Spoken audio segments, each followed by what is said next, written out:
This is a donut. It is very sweet and very good.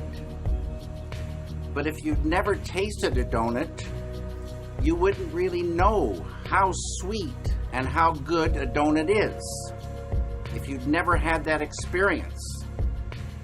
Transcendental meditation is like that. Transcendental meditation gives an experience much sweeter than the sweetness of this donut. It gives the experience of the sweetest nectar of life, pure bliss consciousness. As Maharishi says, those who don't know, they don't know. Those who know, they enjoy. I hope this following documentary gives you some good news about the sweetness of life.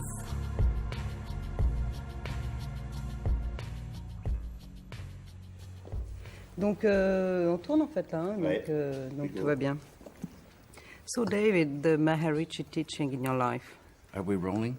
We are rolling. Oh, okay.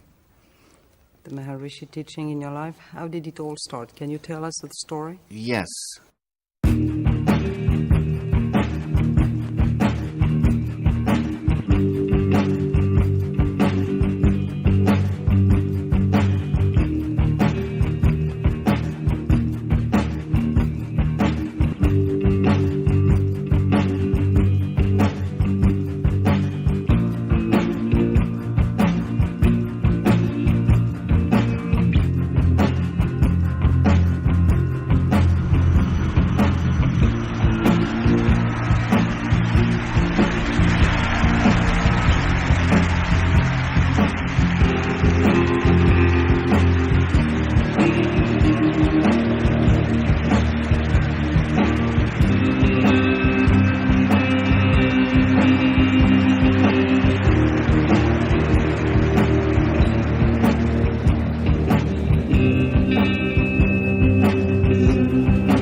It's kind of fun, yeah. So, just like fabulous. This has got a, like a felt tip. Would you like a felt tip?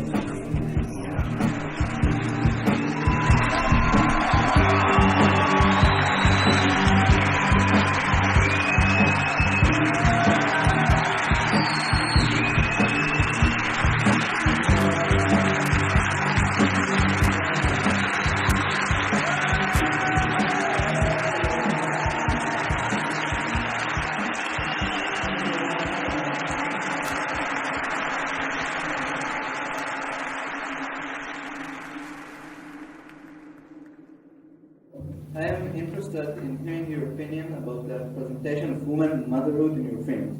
Can you explain? No. I don't think about women and motherhood. I get these ideas, and maybe later I say, oh, there's a woman here, and this woman is a mother.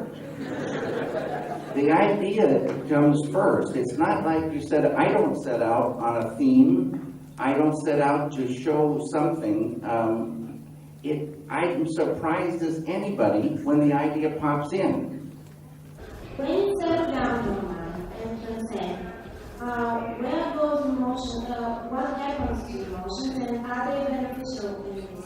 Yeah, when you transcend, you go beyond thought. You just experience pure consciousness. It's like silence, but lively silence. It's like dynamic. And when you come out of there, the dive in is like that, but when you come out, the splash of that diving in is bliss. Bliss. Bliss is also intelligence. Bliss is love. Bliss is energy. Because it's one thing, but you feel it as intense happiness. And your mind can sing with bliss. So it's two things. It's emotion and intellect, just sort of singing in bliss. And all these emotions that are positive in life just get more intense. But negative emotions, like sorrow, for instance, everybody knows some people that are just sad and they hold on to sorrow. Let them start diving within and experience the big ocean of bliss, happiness, and that sorrow will lift away. Could you just describe, in whichever way you like, your creative process? Yeah. Ideas. We're nothing without an idea. So I say that a desire for an idea is like a bait on a hook. And you're desiring an idea, and you have to have patience, just like you do in fishing. How deep that hook goes depends on the size of that ball of consciousness. And desire, another word for it, is like focus. Just focus on some.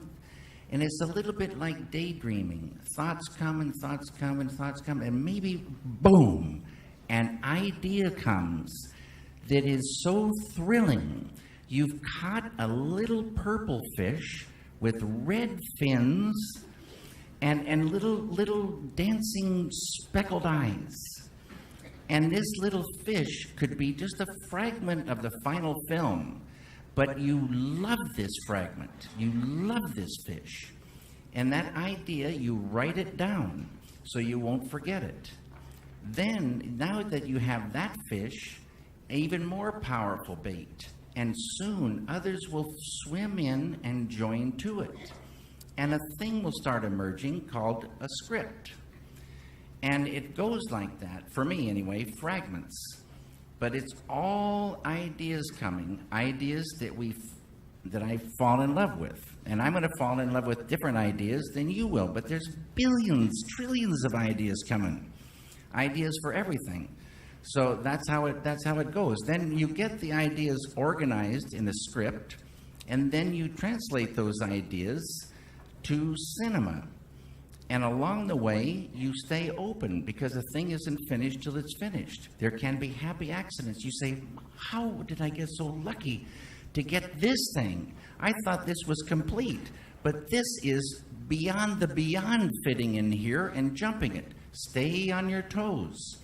And don't walk away from any element until it feels correct, because it's built out of many, many, many elements. Stay true to the idea all along the road, and then you have some hope of the whole working. Thank you very much. Thank you. What is your feeling between the awake dreams and the sleeping dreams? The one that's awake, you're awake, and the one you're sleeping, you're sleeping. So, yesterday you said in our news that you want to create invisible university here. What does that mean, actually? I'll tell you, invincible, in this case, has nothing to do with military. Zero. It's invincible, another word you could say dynamic peace. A kind of a peace that means no harm can come from within Estonia, and nothing bad, nothing negative can come from without to harm Estonia. Oh, okay. Yes. Now, will you help support this university for Estonia? Yeah, I think. Put her there. That would be so beautiful. Okay, thank you. Fantastic. Thank We'll you. do it.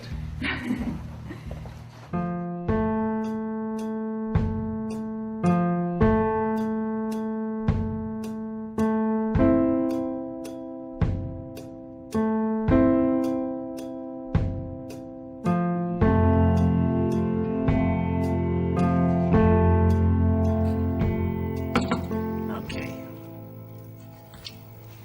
This here represents the surface of life. Surface. And we see surfaces, surfaces. And about 300 years ago, scientists, they started wondering what was this wood, and what was this metal, and what was it really? So they start looking into matter. So this side is matter, and this side is mind. Mind and matter. And the scientists, well, they discovered molecules. Deeper they went, and they discovered these atoms. And like I say, they thought that was the smallest particle for a long time. All these things we learn about in school.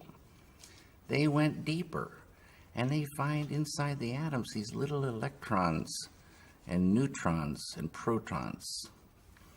And they went deeper and deeper and deeper, smaller and smaller particles, smaller and smaller particles.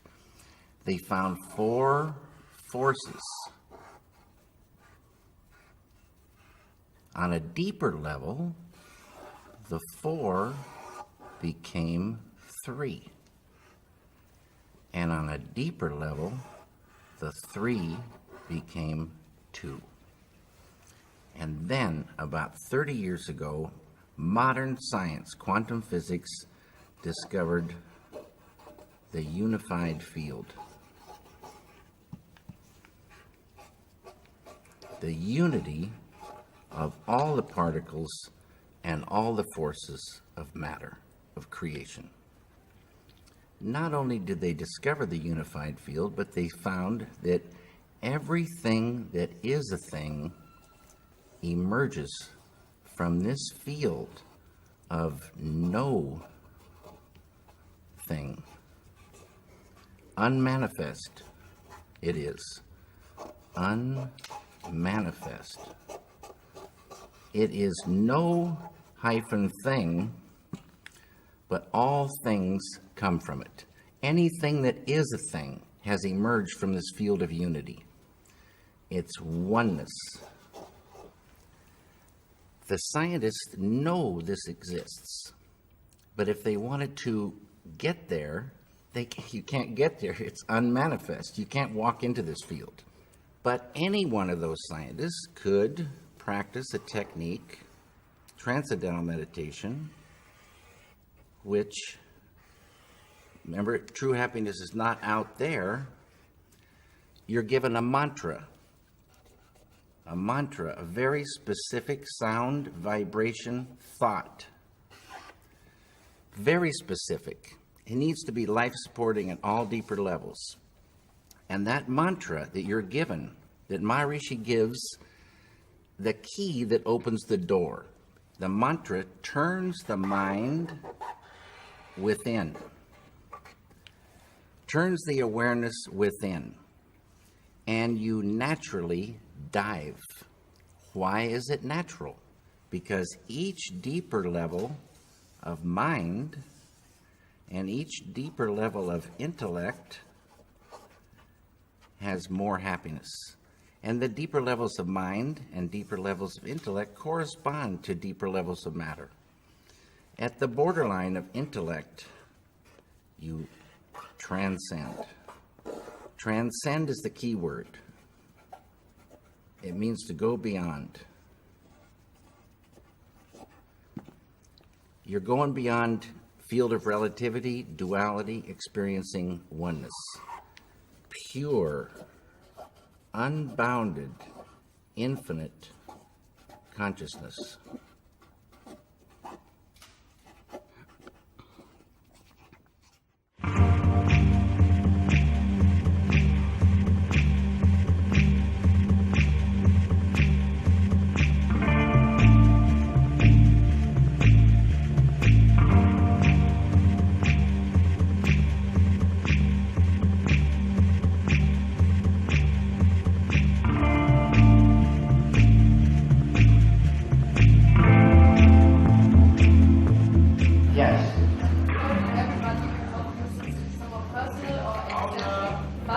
I love your movies, and they somehow brought me to studying psychology and script writing, and I would very much like to work with you, and no matter what stage.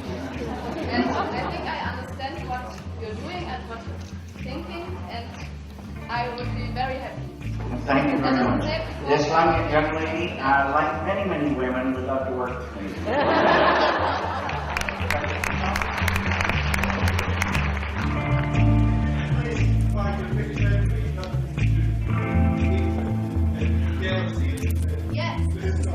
That's a very great question. Very great question. The analogy for that is they say negativity is just like darkness. And so you look at darkness and you say, wait a minute, darkness isn't really anything. It's the absence of something. So it doesn't matter how dark the night has been, when the sun comes up, automatically, without trying, the sunlight removes the darkness. Sunlight doesn't remove negativity, but this light of unity removes negativity just like sunlight removes darkness. Negativity is just the absence of that all-powerful bliss and all-powerful love, all-powerful energy, dynamic peace, harmony, coherence. You enliven that, and negativity lifts away. It can't live in that light. Will we ever get to meet Ronnie Rocket? Ronnie Rocket is a script I wrote after Eraserhead. I really, really tried to get that thing going. You know, Eraserhead was not setting the world on fire in terms of money. So, but I did get one meeting from a studio. A guy invited me in after he saw, or he didn't see Eraserhead, he heard about it. And he invited me into his office. And he said, what else you got? And I said, what do you mean? He says, you got anything you want to do? And I said, yeah, I want to make this film called Ronnie Rocket. He said, what's it about? I said, it's about a 3-foot-tall man with, you know, a red pompadour, fake red pompadour, who runs on alternating current electricity. And he's asked me to leave his office. Do you think everyone here is an artist? Everyone is an artist in their own way. I say, you know, if you were a toilet cleaner, cleaning latrines, that could be a horrible job, drudgery, a nightmare. But you start building up this inner happiness, creativity, intelligence, and you're suddenly going to work in the most worst conditions, and you start seeing it differently. And you start getting into cleaning. And maybe you get your boss to get some disinfectants, or maybe you invent a new brush or a new vacuum. And pretty soon you're kind of enthusiastic about it. and you're cleaning toilets faster and more shiny they are. And it's really going good, and you're finding happiness in your work, and your boss takes notice. The boss takes notice and comes to you and gives you a raise. And not only that, he invites you home to dinner. It goes like that. Everyone has creativity. You can just get more and more and more of it. Everyone knows about catching ideas. You can just catch more. And everyone knows about stress. Everyone can see that stress lifting. Everyone knows of some kind of suffering, and they can see that suffering start to go or become less and less and less. I would like to ask you about your failures. About failures. Yes. Failures are so incredible.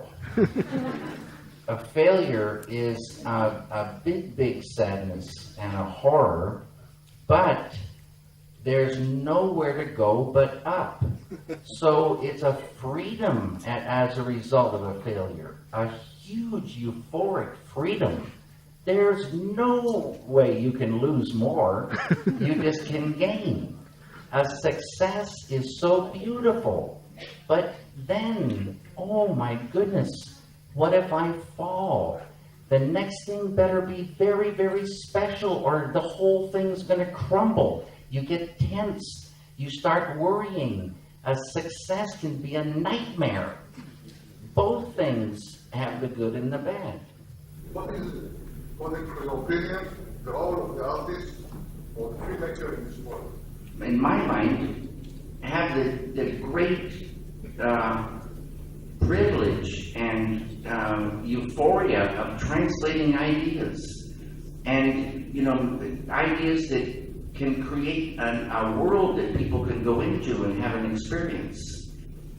Here's a theater, and you're going along in your world, and you stop in, and you sit, and the screen is giant, and the sound is good, but the lights are on now, and people are still seating.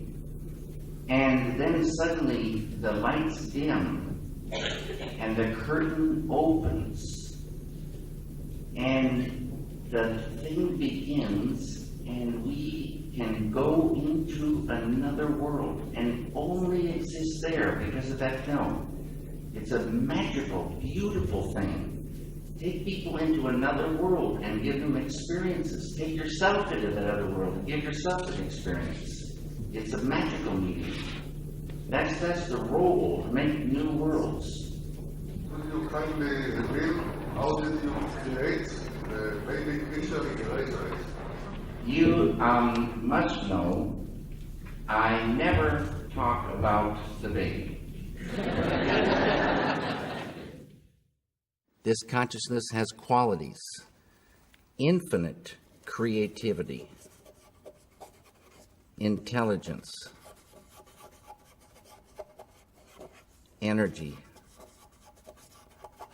love, power, and bliss. Dynamic peace. Always been there, never had a beginning, it is and it will be forever. Unbounded, infinite, eternal, immutable, immortal consciousness, fullness. Any human being can experience this easily and effortlessly with transcendental meditation. Transcendental meditation is just a vehicle to get you here. When you experience this level, you enliven it, and it grows in the individual. So if you started with a ball of consciousness this big, everyone has consciousness. Consciousness is the way to understand consciousness. If you took it away, you'd see what it really is. If there wasn't any consciousness, we wouldn't exist. And if we did exist, we wouldn't know it. It's the I amness of life. It is life itself.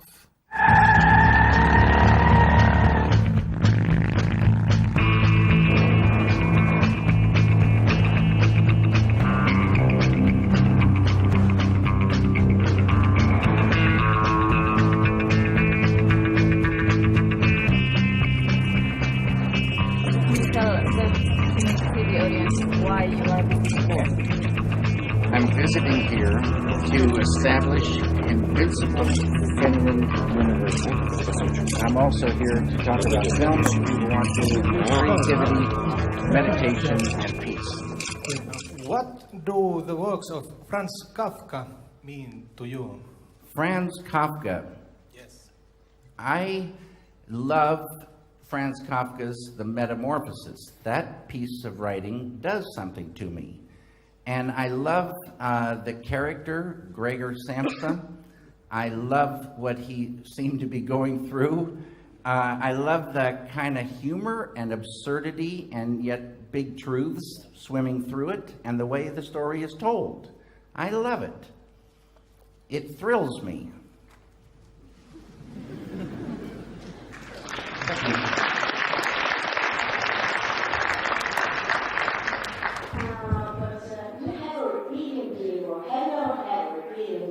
Yes, I did have a repeating dream.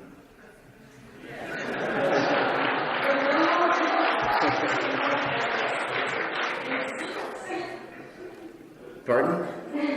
But you would like to tell us about it. You have to come close to me.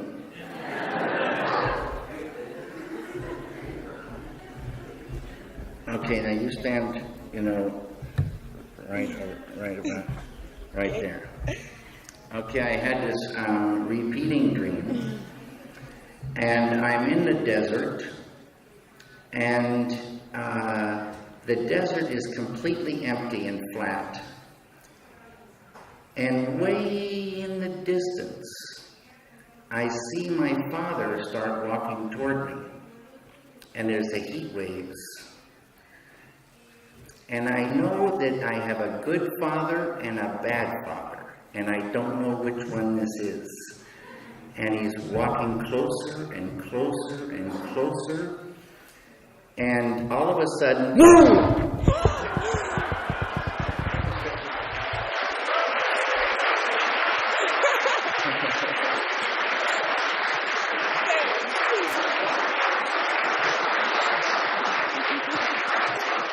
and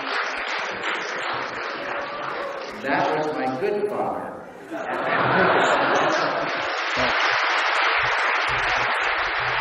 O sofrimento afeta a criação de modo negativo.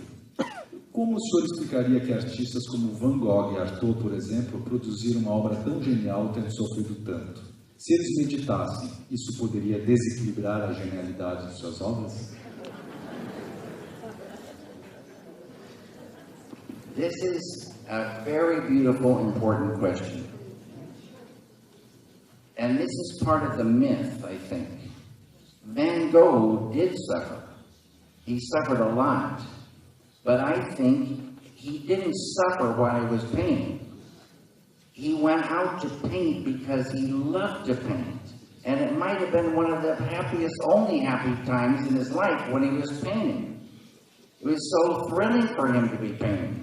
But he didn't need to be suffering to do those great paintings. And I know Van Gogh would have been happier if he'd been able to transcend, dive within. And I know his work would have been as good, better, or even better than good. It stands to reason. The more you suffer, the less you want to create. If you're truly depressed, they say you can't even get out of bed, let alone create. If you're truly angry, occupies the whole brain, poisons the artist, poisons the environment, little room for creativity. And I use this example. If you have a splitting headache, and you have nausea, you're vomiting, and you have diarrhea on top of that, how much work are you going to be doing, and how much are you going to enjoy it? Give the person a technique to lift that sickness, lift that negativity, and enjoy life.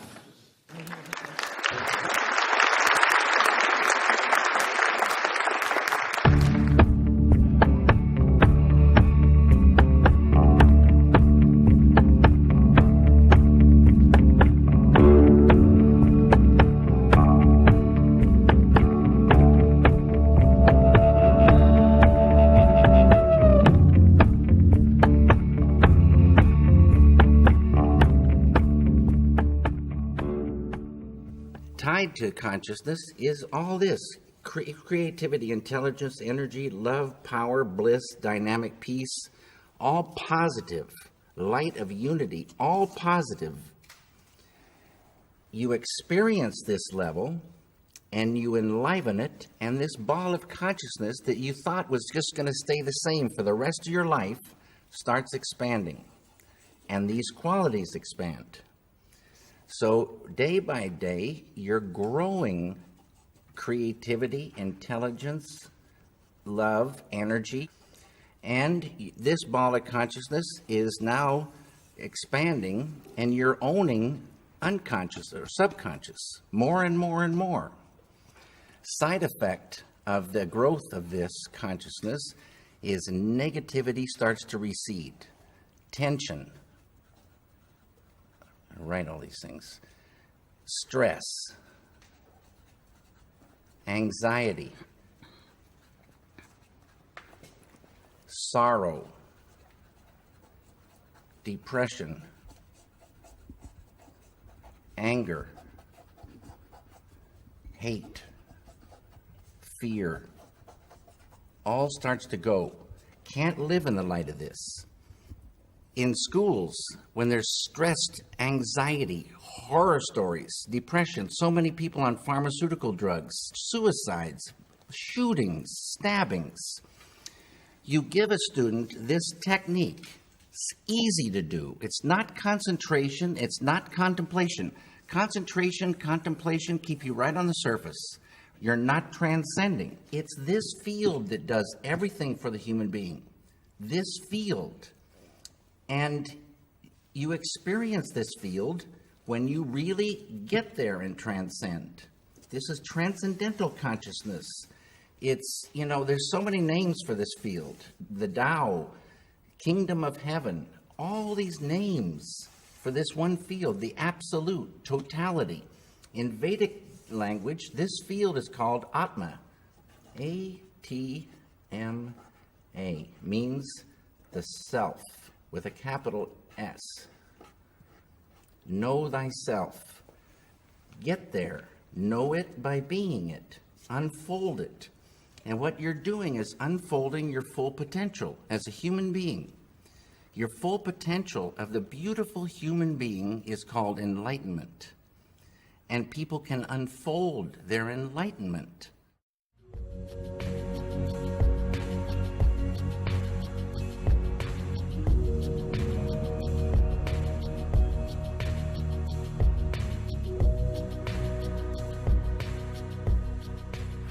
Hello, yes. I heard what you told us about meditation. I believe all of it. And I have a question. What do you think? Can the religion be fully a substitute of meditation with all the effects you told us? Can religion be the same thing as meditation? Is that what you're saying? Yeah, not the same. A substitute? To have the same effects, not from the meditation, but from the religion. Can it be possible? That's a tricky question. I think all the great religions had in the beginning keys to unfold, enlightenment, to unfold a spiritual enlightenment, God realization. I think in time, things drift, and in time, keys get lost. It's totally possible to find something in the scriptures, these truths. So many scriptures are written in codes, and it's hard to find the thing. It's real hard to find the thing that opens that door to the transcendent. Prayer, they say prayer on the surface of life is like sending a letter with no stamp and no address. The deeper you can pray, the more power it has. And the deepness of a prayer depends on that ball of consciousness. If you have a ball of consciousness here, you can pray this deep. If you open that up, you can pray or desire this deep. You open it up more, you can pray at a deeper level. And they say on the deepest level, your prayer will be answered before you even get it out of your mouth. It's a tricky thing, but all the great religions, I think, have as their goal God realization. God realization. Total spiritual fulfillment, liberation, salvation. And I think all the great religions flow to the one ocean. And that one ocean is totality. Totality is consciousness. There is nothing else but consciousness. And that consciousness, you could say, is the light of God, is divine being. All of creation, they say, comes from this ocean of consciousness, unbounded, infinite, eternal, immortal, immutable consciousness. How does something come out of unmanifest consciousness? Quantum physics says it comes out in a process called spontaneous sequential symmetry breaking, whatever that means. But there's Vedic, science of consciousness, many steps. How unmanifest pure consciousness manifests everything that is a thing. And any human being with this technique can open the door to that unbounded, infinite, divine being, light of God, pure consciousness, creative intelligence, the absolute, totality, self, and expand that. So there's no problem with any religions. People from all religions practice this technique, and because understanding grows, they understand their religion more. And because appreciation grows, they appreciate their religion more.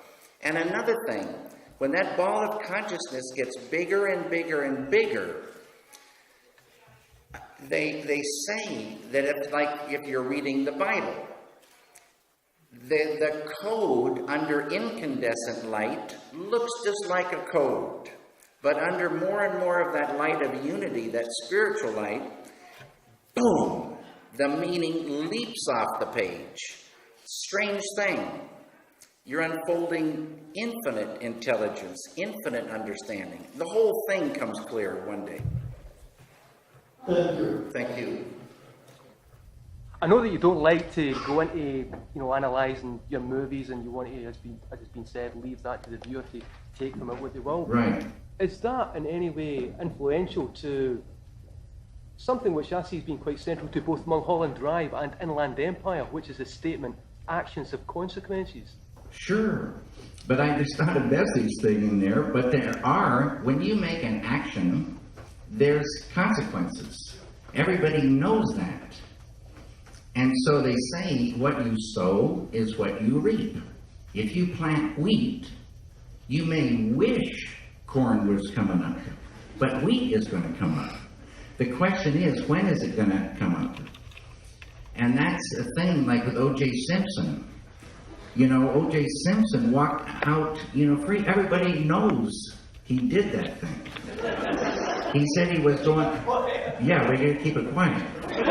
And so when is it going to come back and bite him? And everybody says, well, it must not be what you sow is what you reap. O.J. Simpson walked out, but it will come back and bite him. How would that make a difference between real experiences and imaginary ones in meditation? That's a good question. It's like you could sit like the thirsty man. You can sit with your empty glass and imagine water, and it will not quench your thirst.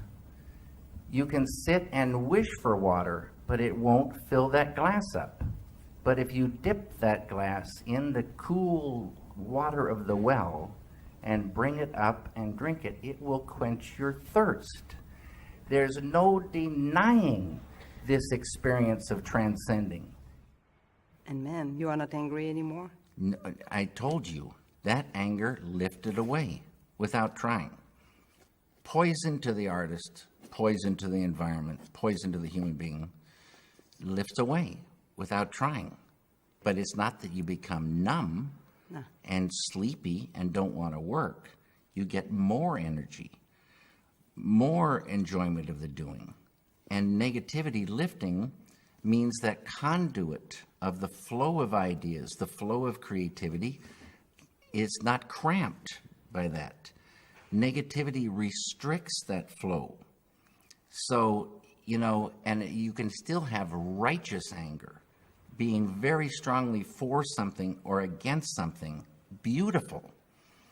But the kind of anger that is just bitter, just like selfish kind of anger, no one wants to be around this kind of person, and the person's poisoning themselves. The person can't work so good. That's mind control. Negativity is really mind control. Depression controls the mind now. Can't work.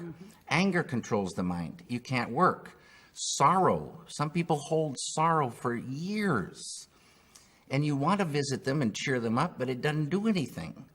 You get them the chance to transcend and watch what happens. Sorrow will lift away. They'll be back on the road.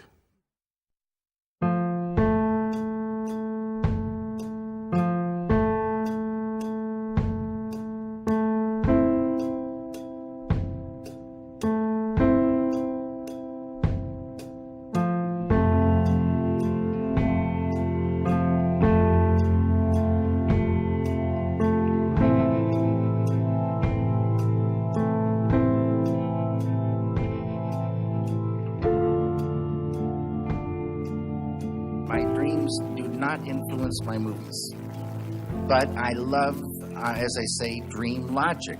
Dream logic is so beautiful.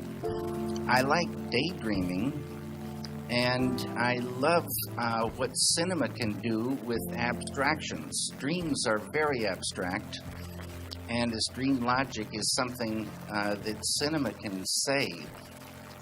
Cinema being sound and picture flowing together in time. Such a beautiful language. It can say concrete things, and it can say many, many beautiful abstractions that can only be said through cinema. Things that conjure a thing in a person that is only conjured from this beautiful language. How did monkeys become human? How did the monkeys become human? Yeah.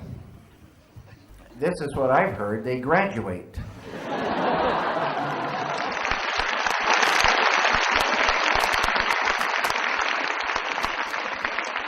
What would you say the meaning of life is?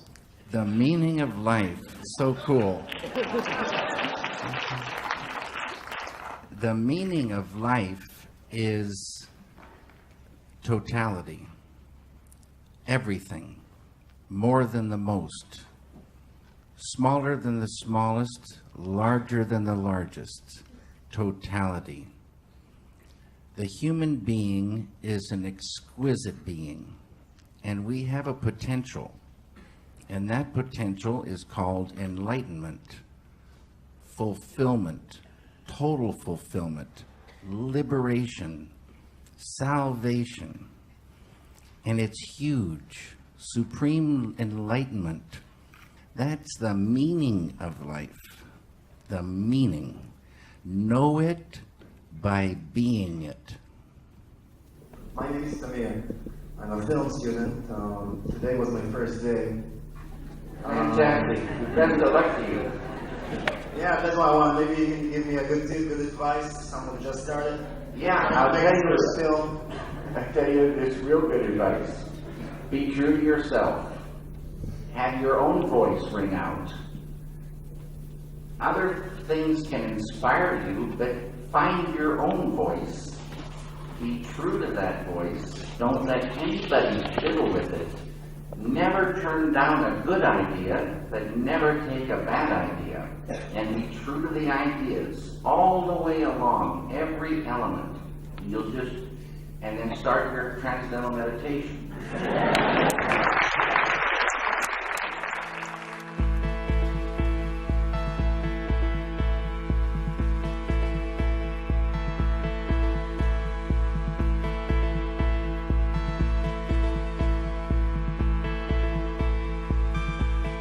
I've just read the the little leaflet that has been given around, and it says that you've just returned from a 5-day visit to Israel. Right. Well, I'm sorry, and I don't want to be a damper on things, but I'm appalled. I mean, it's like, Israel, David, at this point in time, how could you possibly, and what do you have to say about, how can Palestinians possibly get anything from the meditation? And what did you do there? And what do you feel about the situation there? To be a guest of the apartheid state of Israel. I feel real good about it. Had a great time in Israel, went to Jerusalem, Haifa, and Tel Aviv. Met about 3,500 film students. Met the president of Israel, the mayor of Haifa, and a lot of really great people.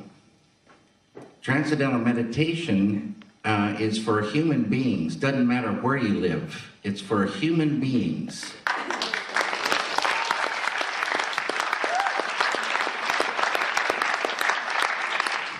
Hello, sir. While I was watching Inland Empire, at the beginning I felt that I was struggling to understand the movie. Yeah, a common occurrence. And then I felt that it was because I was trying to make it understandable for my conscient part of the brain. And then I thought, well, I'll quit that, and I'll just let it through into my unconscious part of the brain. And suddenly it all makes sense. It was like a passive way of watching cinema, instead of an active trying to understand with the rational. Yeah, that's beautiful. So beautiful. What do you have to say about that? Okay. Are you making movies for the unconscious from now on? No, if it's unconscious, you don't know it. And so, that's where meditation comes in. Because we're all on the surface of life, and we all have consciousness, but we don't all have the same amount of consciousness. The potential for the human being is infinite consciousness, enlightenment. If you take this mental technique, you get a mantra. Maharishi's mantra turns the awareness within, and you naturally dive through subtler levels of mind, intellect, and you reach the border of intellect, and you transcend, and you experience the unbounded, infinite, eternal ocean of consciousness. When you transcend, boom, you're there. It's a field of infinite happiness, bliss they call it, infinite intelligence, infinite creativity, infinite love, infinite energy. You experience this, and the experiencing of it enlivens it. You infuse it. And whatever ball of consciousness you had at the beginning starts to expand. And all those positive qualities start to expand. And when consciousness expands, you're literally making the unconscious conscious. Now, when thoughts come up, you can catch them at a deeper level. Expand the consciousness, catch thoughts, ideas at a deeper level. Huge thing for the artist. Ocean of all-knowingness. You infuse that. Intuition grows. What was happening to you, and I think, in the thing, is that you just started feel-thinking. Not intellectualizing, but intuiting a thing. So the experience comes, you don't get, the intellect will take you only so far. You were intuiting. Now, for the artist, intuition is the #1 tool. If it was just intellectual, you could get it in a book. But intuition is a thing. It's more than emotion. It's more than just a gut thing. It's a kind of knowing. Knowing when something isn't correct, knowing how to make it correct. Taking in information and knowing what it is. So beautiful. You practice transcendental meditation, right? And you're a proponent. You support that. Do you think that other forms of meditation are just as valid as well to anybody who's interested in meditation? That just meditating is in itself the most important thing, rather than what type of meditation it is? I'd like to say they're all the same and anyone is fine, but I don't believe that. There's The key to me is transcend. Transcend. Experience the deepest level of life. All forms of legitimate meditation have as their goal enlightenment. Like they say, all roads lead to Rome, but some are dirt roads, some are two-lane highways, some are stone roads, and there may be a superhighway to Rome. The thing is, it's not transcendental meditation, it's this field that does everything. But transcendental meditation from the first meditation will get you to this field. Now, there's brain research. And this is what's going to separate, the different forms, because you can hook yourself up to an EEG machine, start your practice, and see what it does to the brain. Because the only experience in life that lights up the full brain is truly transcending. If you meditate in a form of concentration, that part of the brain will be lively and bright and fine, but no transcending. Maharishi gives entry to the transcendent easily, effortlessly. It's not a trying meditation. You will transcend your first meditation and everyone after that. It's a miracle. It's a blessing.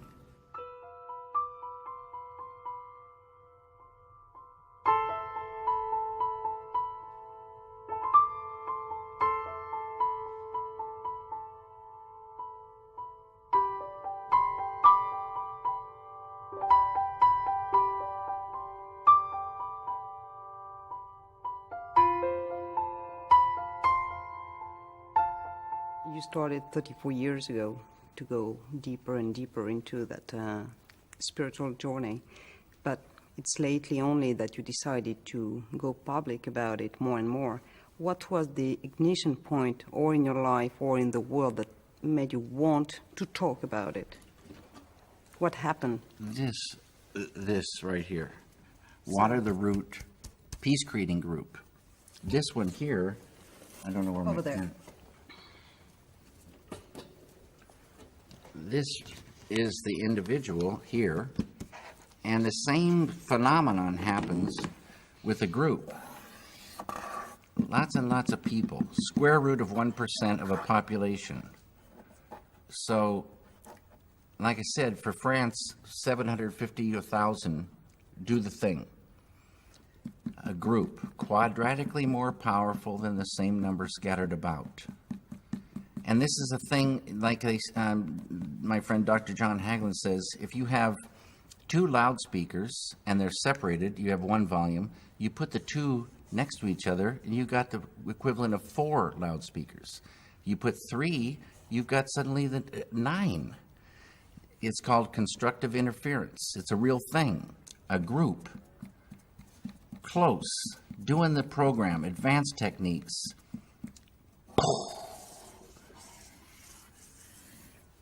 Day by day. Just like when you want to get electricity to the people, you build a power plant, generate that electricity, and they get it. And you want that power plant to stay. They got their computers running, their TVs running, the whole kitchen's running, and day by day by day, you're generating electricity. Day by day by day, you're generating dynamic peace. Beautiful thing. Human beings like a light bulb. And we enjoy that light inside, but we also radiate it. We affect our environment. Everybody knows that. You go into a room where there's been a bad argument, the argument's over, but you can feel that thing. You go into a room filled with felicite, bliss, and the power of that is so beautiful to be in. And this group radiates that. Side effect, negativity goes. Enmity and the enemy goes. Without trying. Unified field. That's our big, big, big friend.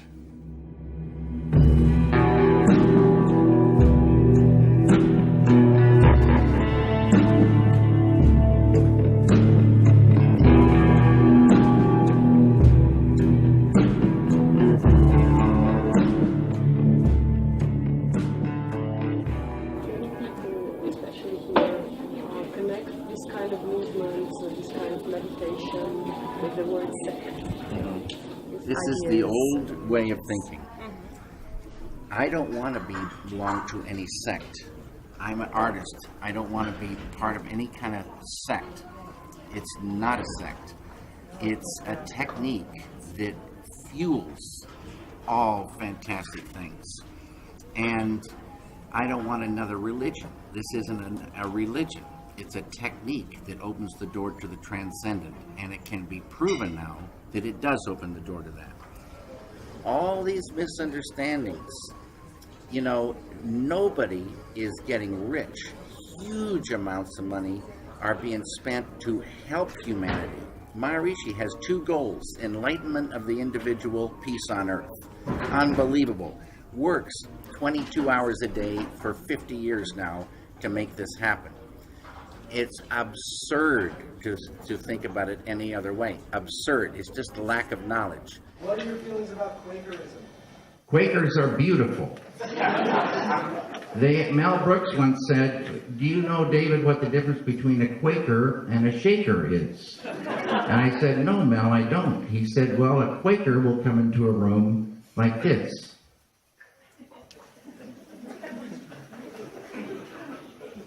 And a Shaker will come into the room like this." My first wife went to a Quaker school, a friend's school in Philadelphia. Probably the only peaceful place in Philadelphia. Yes. David, great you're here. Thank you. Thank you. I just got one question. I didn't understand the point about transcendency. Because before you were talking about consciousness. Yes. And that without consciousness, you were truly saying there is no life. That is true indeed. But on the other hand, you're saying you have to transcend. And as you very well know, following, transcendency is the opposite of consciousness. No. When you transcend means to go beyond. Okay. We're talking about words. Transcend, in the way I'm talking about it, means to go beyond. You go beyond the thought to pure, no thought consciousness. Beyond what? Beyond the field of duality, experience oneness. Beyond thought, pure consciousness. Beyond the field of relative to non-relative absolute. That's what you go beyond. That's exactly beyond consciousness. No, it's pure consciousness. Pure consciousness. And you get wet with that, infuse that, and grow that consciousness. Oh, I got it. Okay. Bless your heart. Hi, David. How you doing? Good. Just wondered, sort of a general filmmaking question. What drives you to make a film? What makes you go for one particular idea and make a full feature film out of it? You're going down the street, and girls are passing by. Pretty, nice-looking girls. It's not doing it, though. You round a corner, and boom, there she is. No question about it, and you are in love. This is the thing. That's what drives you.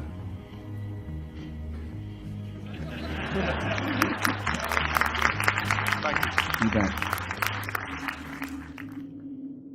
And this is all the thing tied to peace.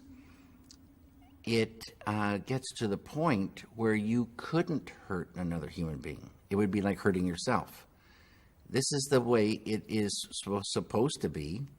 It's not the way it is, but it would be so beautiful. But the key is there. This feeling, it just grows, and it's real.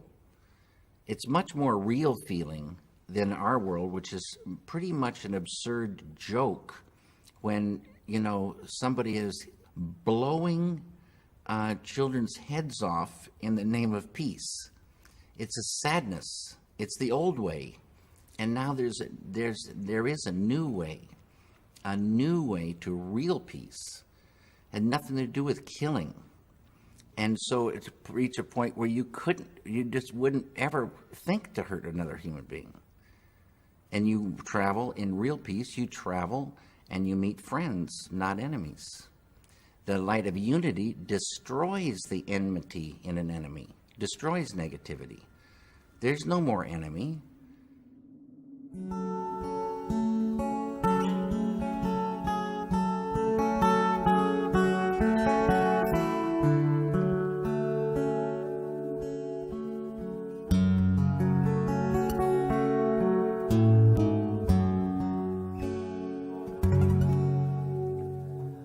How blessed the forest with bird song. How neat the cartpeat laid so long.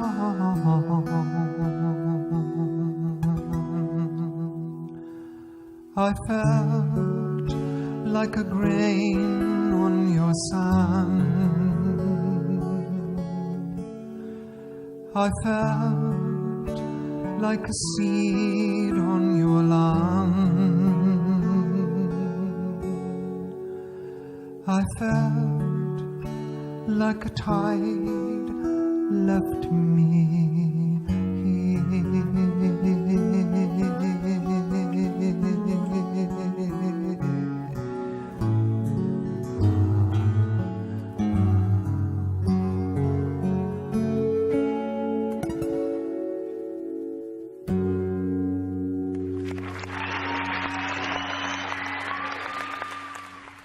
And I want to say one more thing, because it's a nice thing to think about.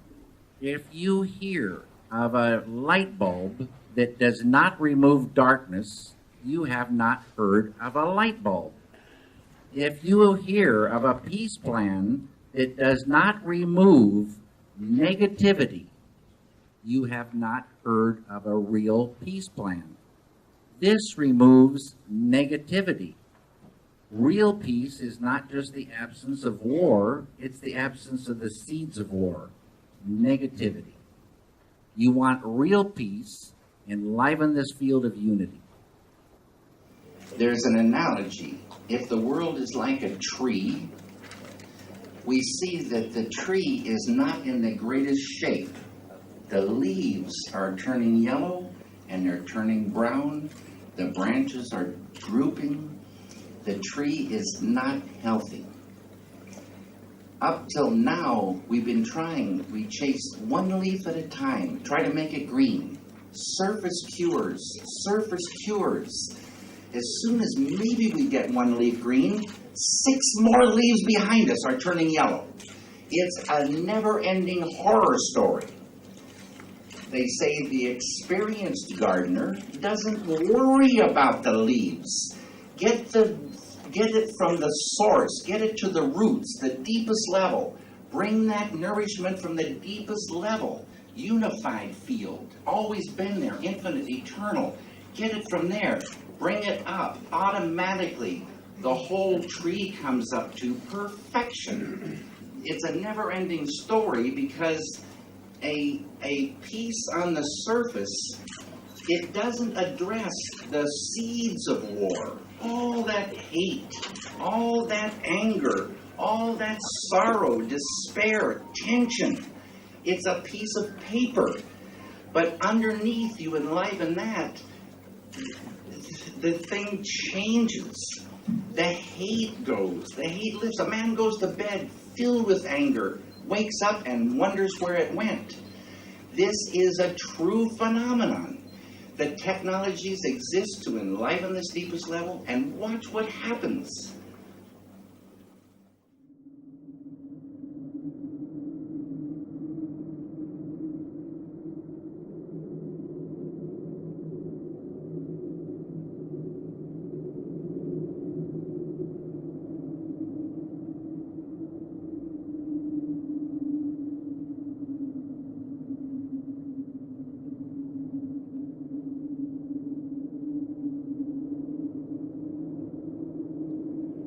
This wind represents ancient and eternal.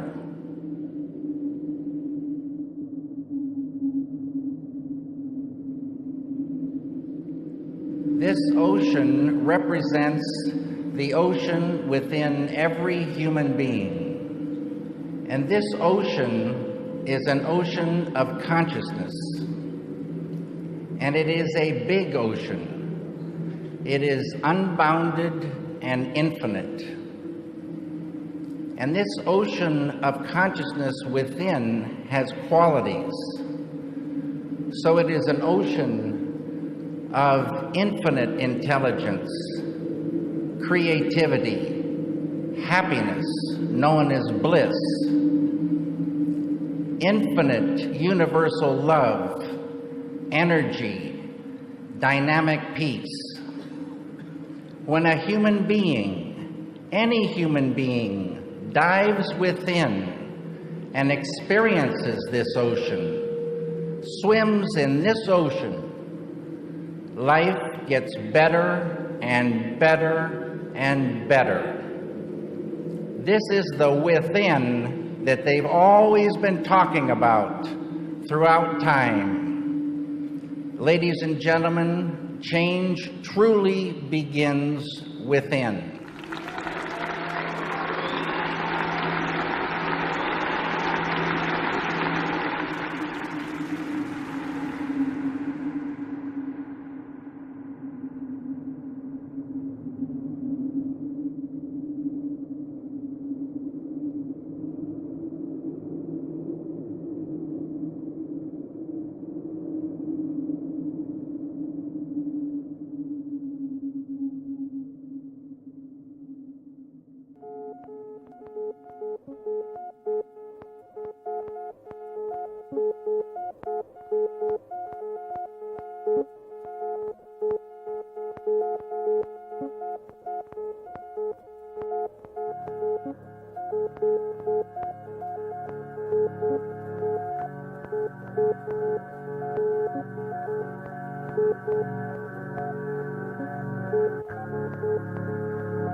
Cappuccino time. Wow. It's here? Yeah. Wow. That was fast. Well. Hey, Patrice. This is a beautiful moment. Come on. Yeah, you have cream. Oh my God. It's heaven. No, merci. No cream, we said. Thanks a lot, Patrice.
I hope you enjoyed this documentary.